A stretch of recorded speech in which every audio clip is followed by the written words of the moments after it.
today's Expert Diaries session. We welcome you. And our guest for today is Sarah Connolly. And today, along with me, we have Arun and Vivek, who are my colleagues and who are also going to be taking part in the discussion. And today's topic is, of course, it's Apple MPP, and the other is BIMI. So, Sarah, if you can talk a bit about yourself and also the topic. Yeah, awesome. Hey, everyone. This is a great topic to talk about just because privacy is just a hot topic these days, right? Across the board, not just in email, but, worldwide across the board. And with GDPR in Europe, being like this really strict policy and causing, a lot of companies to reevaluate what they're doing with people's personal PII and how they use it. So this policy rolled out in 2021, so it's only been, or September 2021, so it's only been about eight months, right? Which isn't a ton of data, but as we're seeing, these things are rolling out, and they're going to continue to roll out. What's happened in the landscape over the past, since the beginning of email is once something is kind of adopted or rolled out, you see that kind of follow suit, and it kind of keeps marketers in check of what we're doing, how are we measuring success, or what aren't we doing to measure success. I think as in how time passes by, I think privacy regulations are going to be stronger and there will be different mechanisms for this, I suppose.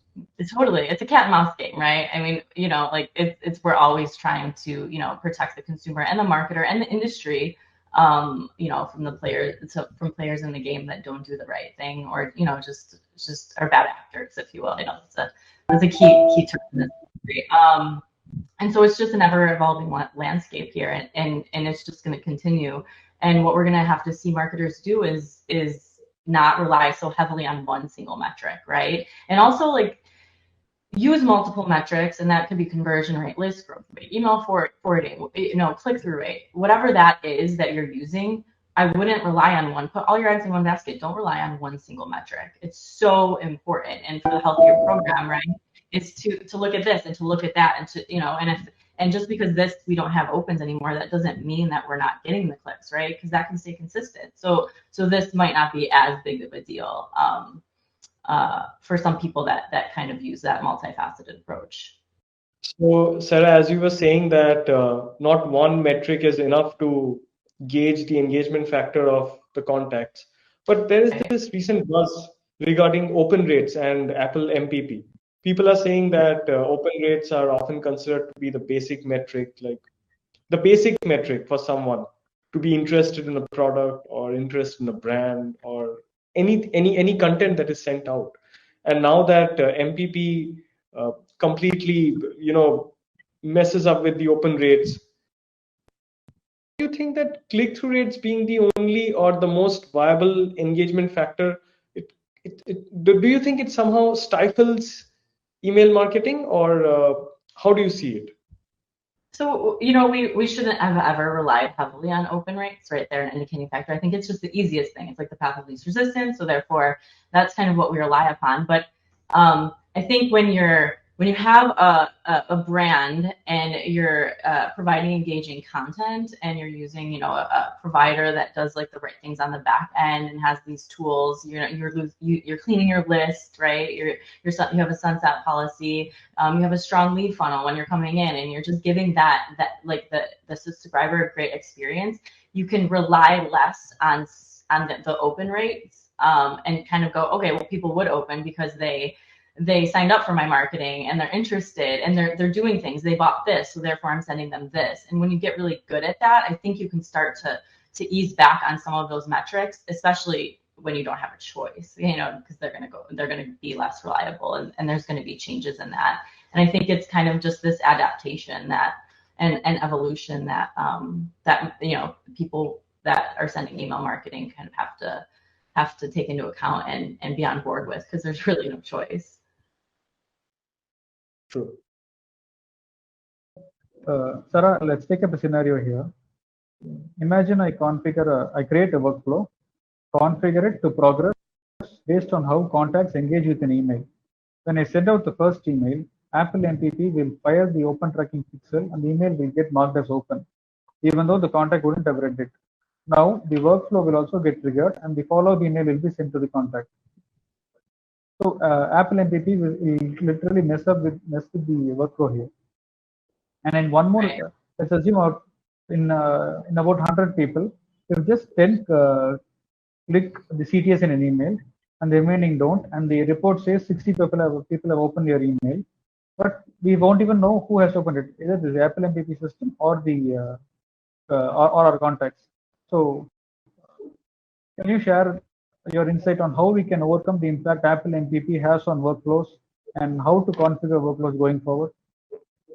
Yeah, absolutely. I think there needs to be more intent and purpose with your workflow outside of just, delivering content or perceived good content by you, right? And so you're gonna have to bake in some CTAs there, right, with some call to actions on, the end result, and also be a little more thoughtful about what is the end goal of this? Am I just delivering content? So, therefore, you're definitely gonna have to put some clicks, right? Something to click on, something to get through as an indicator.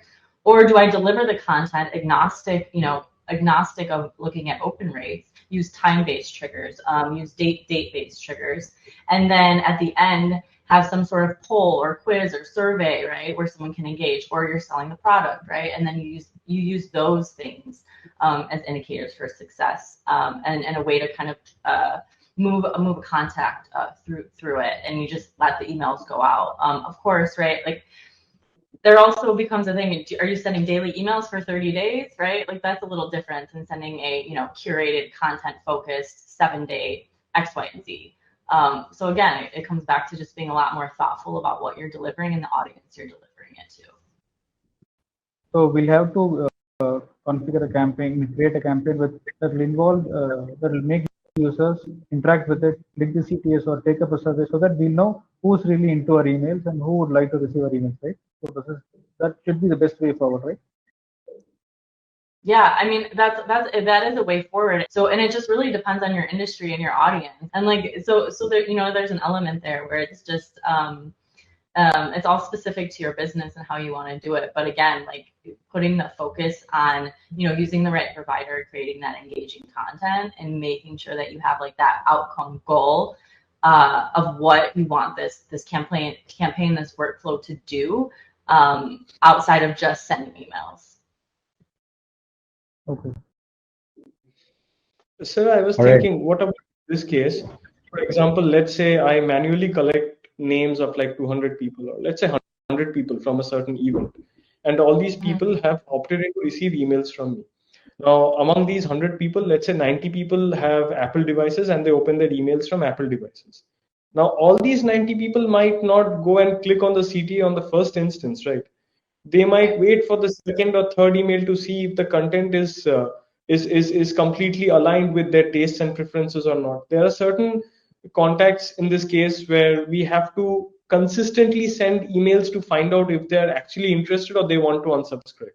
What do we do with those tricky numbers where we are actually expecting some form of engagement, but the very first form of engagement can be open rates to some extent, which might even progress to a greater extent of interactivity? What do we do in that case? There's a tricky situation in that case. Well, there's one good thing about the inflated opener. If you're seeing that, your email is being delivered, right? So that's an interesting, right? So that's kind of like they can't read anything or do anything if it's not being delivered. So there's an element of that.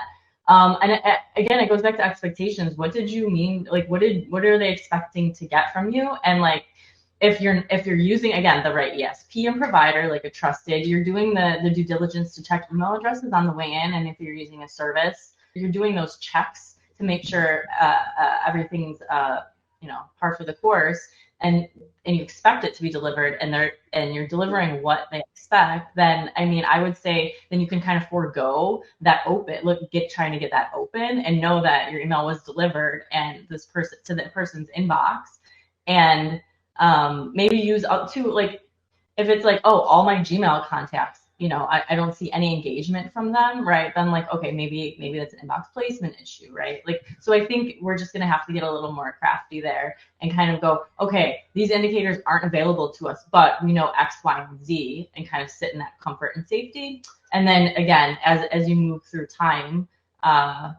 gauge it another way. And again, if it's not the click through or the conversion or whatever that looks like for a company in the very beginning, I guess having that plan, like what does that look like? What's the sales cycle? What is my ultimate outcome to provide for this customer, and what are they expecting? And then delivering that. And if that's not happening, which a certain percentage won't, right? But historically, what is my conversion, right? And then what is, how does that align with this like cohort that I'm sending to from this event of 100, right? And then I think then that would be a way to make up for that initial open in the beginning.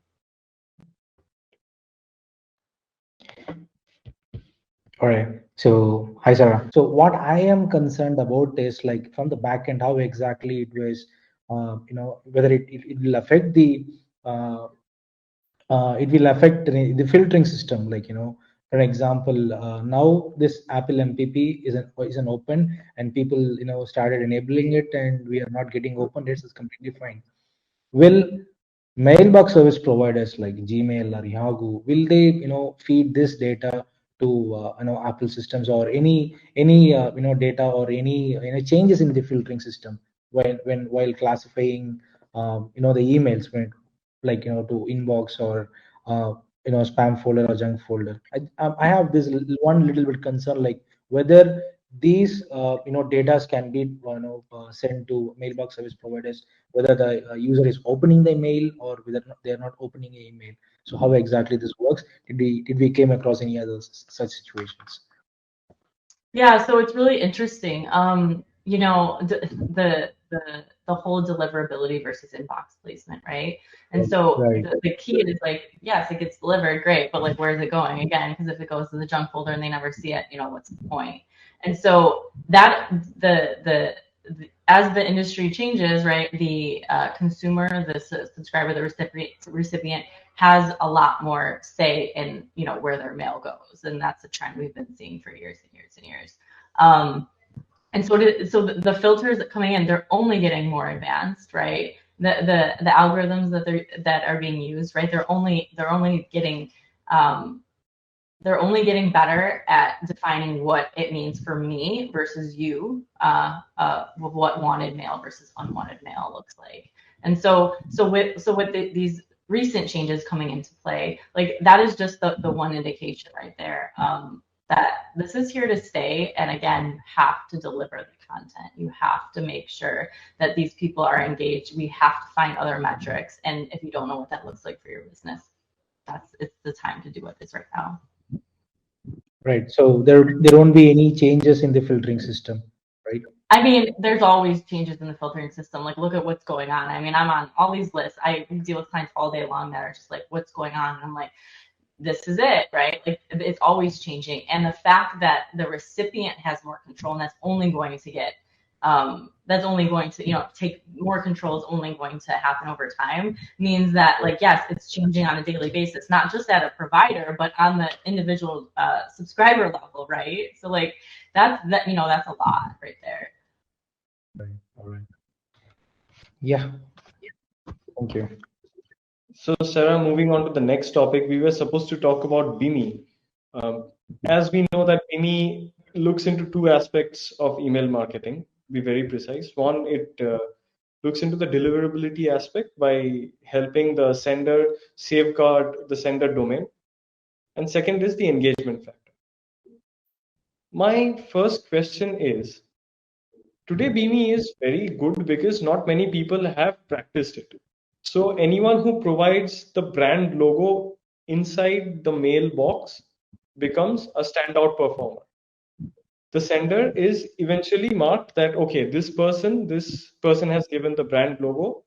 This brand logo is an indicator that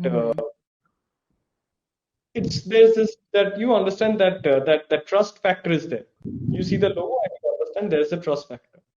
Tomorrow, when more and more people start practicing it, when it becomes very usual and there is nothing unique, or there is no unique engagement factor associated to it, how do you see BIMI then? Is it going to be this special, or do you think there will be some other changes to it?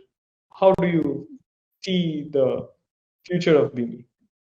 Yeah, so again, it's as it states inside of the acronym, it's an indicator, right? It's another indicator because out there's a world full of bad stuff coming in, and we will take anything that we can get to see to know what is safe or what's not, or what we want, what we don't want. I think that we'll drop SPF and DKIM and DMARC and BIMI, right? And there will be another acronym eventually in the future, right? That will be another indicator or another thing, another text of record to add to your DNS that will use all four of these things, right? Until we come up with some better way to do this, right? Like in the whole wide world, there just needs to be a better Internet of Standard type things with email. But like these things will continue to just progress, right? And they'll build off of each other and snowball and evolve to protect the consumer because there's just so much malicious activity. So while I hope more people adopt it, I think it forces people to say, what is this? And then, do I have DMARC?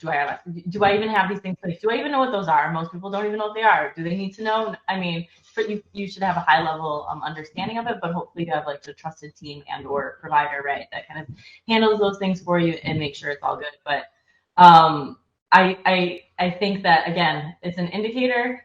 People should adopt it. Once it's all adopted, the bad malicious actors will find a way to abuse it and do a workaround with it, and we will create another acronym to solve the problem, or try to handle the problem, right? Or try to mitigate the problem, if you will. Yes, that's my real concern. When people find like there are people who will have malpractices and ill practices regarding it, what happens then? That is the main question. Yeah. That's just the world we live in, unfortunately. Tara, see, before BIMI was implemented, people used to open an email only after reading the sender name and the subject line. Now, what does BIMI do better than the subject line and the sender name? In what way does it make people, open an email? How does it push an email? Push contacts opening an email? Just because we display a brand's logo, will it automatically push people to open the email? So again, and we know opens aren't even reliable, right? So I think again, it's an indicator. It is something to like weed out. So for instance, I just read a crazy stat that in the end of Q1 in 2020, email marketing, email sent globally increased 60%, right? So that's a lot of email on top of what was already being sent to increase in such a short span of time at the beginning of the pandemic, right? And so again, I think, will it drive an open? Maybe, I don't know, but any little thing to help someone distinguish in the sea of emails and the mass, cluster of emails that you're getting from every single company. And another interesting fact is that 60% of increase, that probably is a lot of new mailers or new companies or people that are doing it for the first time or never had a program in place, but because it forced, everything was forced to do all these things. So it might not be like the best email, right, or the right subject line or anything like that. So anyone that is putting like something like that in place, it's something to hopefully grab that attention over another email, right? And we're not just talking about bad versus good. We're talking about brand versus brand, right? Like you're talking about these things. So I think again, like, will it be a huge factor in open rates, unreliable open rates, if you will? Maybe, but I think the whole point is like, we have all these tools, we have all these things we can do, we have all these like little like nuanced things we can try and do to show that our mail is legitimate, it's safe, and then not only that, but it's like the content and it's at the right time and it's what the people want. So I don't think that it replaces anything. I just think it's, again, just another signal out there that like, hey, we're a brand, look at us, this is a thing, hopefully it stands out over this. And if anyone knows anything about what that means, it's like you're raising your hand to say, like, we have this in place, which BIMI may be a logo, but it also indicates you have, from a technical standpoint or from like a postmaster standpoint, a safety standpoint for the subscriber, it indicates that you have DMARC, SPF, and DKIM in place too, right? So clearly, we provide a niche, provided the content we offer is good and it meets our contacts me and interest. Yeah, I mean, it's just I may over that if I see a logo over not a logo, I may click on that. Yeah, it's just it's like that fighting chance to get that subscriber to open something, engage in something, or feel safe to do so. Yes, Sarah. Like from whatever the points that we discussed before, I can see like BIMI is officially very trending. And now, what my point is, I would like to understand here. Some of the email clients was started supporting BIMI, and some of them are not yet. So I hope like they will be supporting soon. But some clients like Yahoo Mail will display the BIMI logo only if they classify the sender as a bulk, right? So which means like they calculate how many emails they've been sending, how exactly they are calculating the sender as a bulk sender, not an individual sender, something like that. Like, is there any other specific volume that has been mentioned, or how exactly as a marketer perspective, they if they wanted to have an BIMI image in their email, but still the volume is low from there, like what are the points that we can suggest to them? Yeah, so I don't want to throw out an arbitrary number out there. Like you hear rumblings of this and that. And so I don't have the exact number to give you right now, but I will say that a company should send mail. How they send mail, how many subscribers, like don't send more mail so you get like you know what I mean? Like that, don't send more mail so you get this logo to show. But then you're going to the spam folders, you know what I mean? So like how silly that would be. So I think that if it's probably within a reasonable amount, right? So like if you're a small business, like sending BIMI might not be something that you really need just because you're just so niche and you're getting to the inbox and you have no issues. I think if you're a super high volume sender and you have all these things in place, I think then that's a different conversation. You know what I mean? You can get some more experts involved and really like do some analysis on like the volume you're sending. Why isn't this showing up? Working with the providers, opening tickets. Like I think then it might be an issue. But for most senders, I think you should send what you send and not worry about the logo. Use your other metrics, not open rates. Hopefully, you have some other things. But like to look at, and then if you have that in place, great, and eventually it should show up, right, as you scale and grow. If there is a volume threshold, right, for that to show up, then you will, but don't force anything. I would force sending more mail just to get that logo in place, because obviously that could have detrimental effects to your deliverability, right, and your program overall.